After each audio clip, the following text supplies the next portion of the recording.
Welcome everybody. We are at RSAC Conference 2025.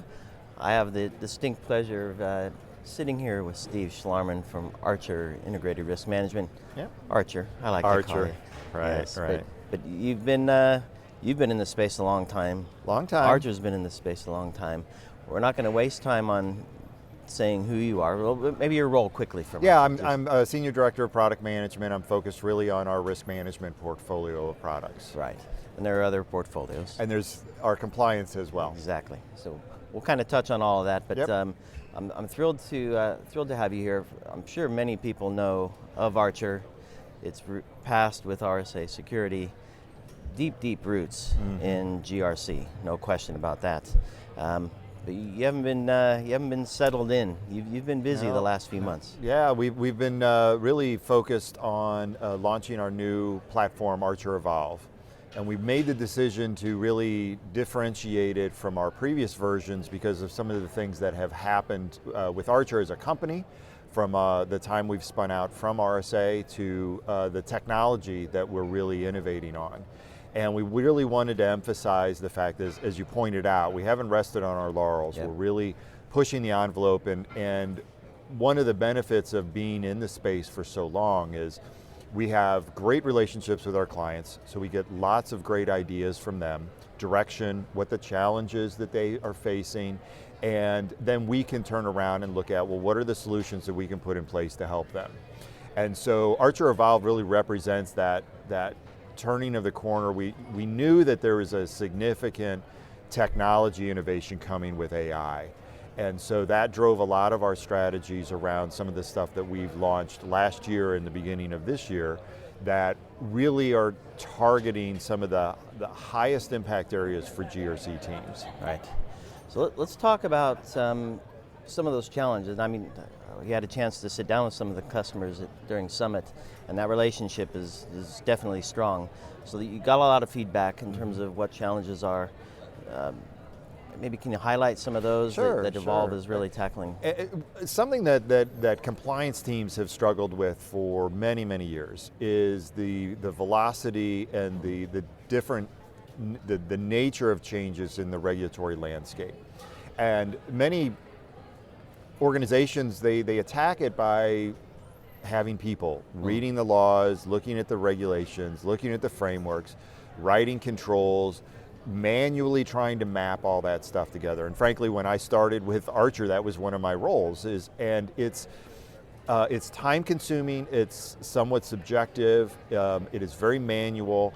And that human was error. yes, and the fact that the velocity of the changes are that just continue to pile up. Yeah.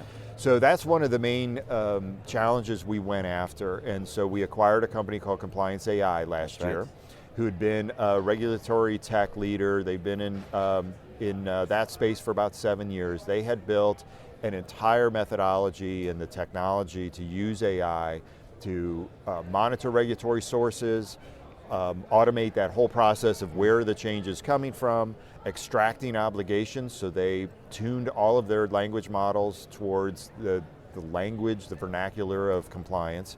So extracting those obligations and then mapping controls. And what they brought to us is an accelerated way to meet that challenge of regulatory change. What we've been able to do over the last 12 months is then integrate that into the traditional GRC processes around compliance management. So policy management, policy change management, control attestations, all of the processes that come after that change from a regulatory perspective. And speak to me about the change management, because I think you kind of alluded to it, right? If you do something once, you're not done. There's always a constant change. Yes. So it's really about managing change management. It is, and it's the fact that regardless of what industry you're in, there's at least some laws, regulations you're going to have to abide by. Regardless of what administration is in public office, whether it's regulated or deregulated, there always fuels change. Yeah. And so from a pure law, regulatory compliance perspective, there's an ongoing sequence of changes. There's always things that are going out for comment. speeches that indicate potential changes, or memorandums being published by regulatory bodies that indicate maybe where the direction is. So there's always this kind of process. Secondly, internally, your controls many times are evolving as well, as new technologies come out, as new business processes come online, and so forth. So you have both sides of the equation shifting over time. Yep. So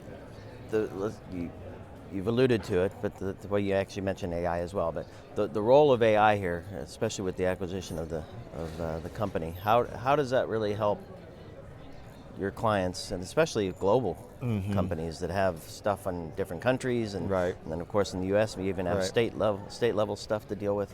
How does AI help with that flow of keeping on top of stuff? So whenever there's a change, typically without the benefit of technology, you have somebody reading through proposed changes, reading through your controls library, reading and reading and reading. And these are not, page turners, and they're not short documents. And so one, you're using a highly skilled resource to do a lot of, I don't want to say grunt work because it's very important to the company, but repetitive type of reading a lot of documents. So can you give me an example? Maybe a customer that's had to do it manually, what that looked like, and what they can do now. So we just worked with a client who estimated that for every obligation, so you can think of a law has multiple obligations. For every obligation, it takes about 100 hours to read it, understand it, interpret it, look at the control environment, look at the business, to then make a decision of what we're going to do about that one obligation. So, and that was their number. They estimated that, and that's a significant number. They also estimated that their regulatory landscape had about 40 to 50,000 obligations when they look at it from that perspective. So once we implemented and we looked at that time, it dropped down to literally a few hours per obligation. 1 or 2 hours, because the system was going through all of the proposed changes, pulling out the language that says you should do this, you must do this, or you must appoint a chief privacy officer. Those kind of just very straightforward obligations, and then presenting that these are the obligations, these are your controls. Do you have a control that maps to that? If so, and does AI help with that as well? And AI helps with that as well, okay. Analyzes both that. The other interesting thing that we've built is the idea of gaps and conflicts. So you could, for example, the age of consent to opt into a marketing program may be different across different states. So you can imagine, which one do you apply? Which one do you apply? So we can use AI to say in this state it's 18 years old, in this state it's 16 years old, and then your policy says 17. Okay, so you have a gap, you have a conflict. Which one are you wanting to implement? Do you want to take the most stringent? Do you want to take the route of segmenting by geography? So it basically speeds up that entire process. I have a lot of questions. We'll see how we get going here. The first one I want to maybe look at is kind of the ROI of controls, which might lead me to the next one depending on where we go here. It's easy, I mean, we're sold controls all the time, right? Ways to mitigate risk, ways to mitigate attack, ways to respond to compromise when it happens. Lots of implementation of controls, which adds complexity to the governance piece, right? And demonstrating compliance. But we might overdo it in some cases. So how do organizations use what you provide to maybe tune and kind of rein in some of the expenses and the team effort that goes into actually managing all that stuff? So there's different types of controls. You have the controls that you must do. So on the compliance side, if the law says you have to do something, then that's a pretty cut and dried situation. The place where you can adjust is really how much risk do you want to accept or expose yourself to. Now, in the traditional approach to risk management, many companies come up with 5x5 heat maps. You know, they rank a very qualitative or subjective measurement of likelihood and impact. We've taken the tack that really the next evolution of risk assessment is to do it in a quantitative manner. So we've built a very accessible enterprise approach to quantifying loss exposure. Okay. And so it replaces the reds, yellows, greens, that kind of subjective measurement of risk with much more tangible measurements. And it's really a more faithful representation of the risk. So when you quantify what the loss exposure could be, you now have a sense of how much I could be impacted by specific risk events. Does this help with executive level communications? Absolutely, because hey, you have 5 reds, which one should we invest in? Right. It's very difficult to have that conversation. Right. But when you stack rank them by loss exposure and importance to the business, that helps that first initial conversation.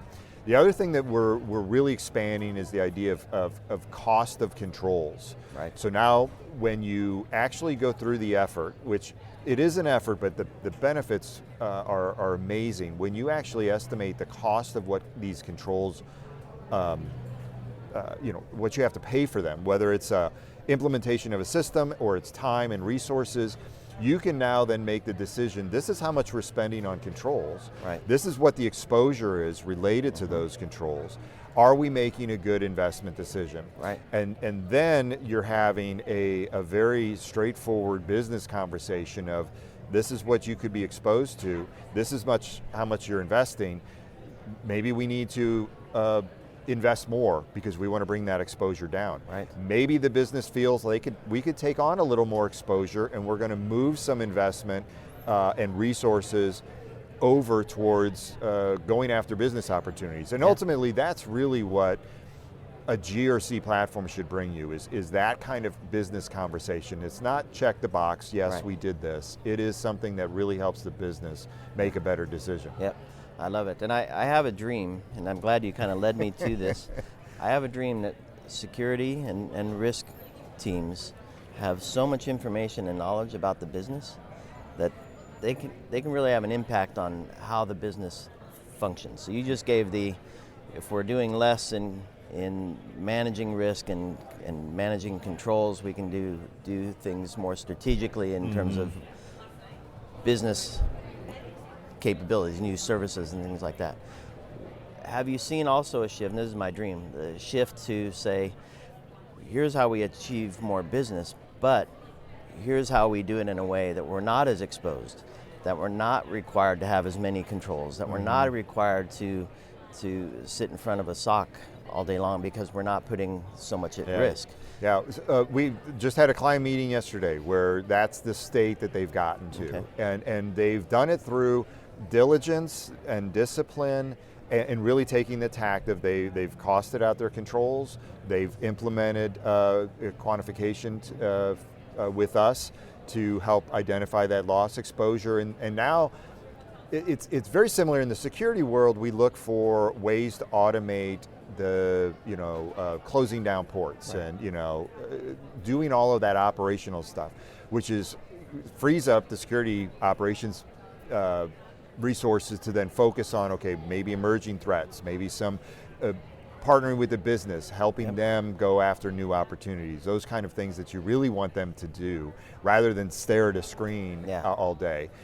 We're seeing that now on the risk and the compliance side. Cool. We're having those much more meaningful conversations, and instead of the compliance team reading 1,000 pages of upcoming changes and trying to interpret them, now they're sitting down with the business saying, here's what the obligations are, here's what we have in place, what are we going to do to facilitate change to meet these new obligations. Same thing on the risk team.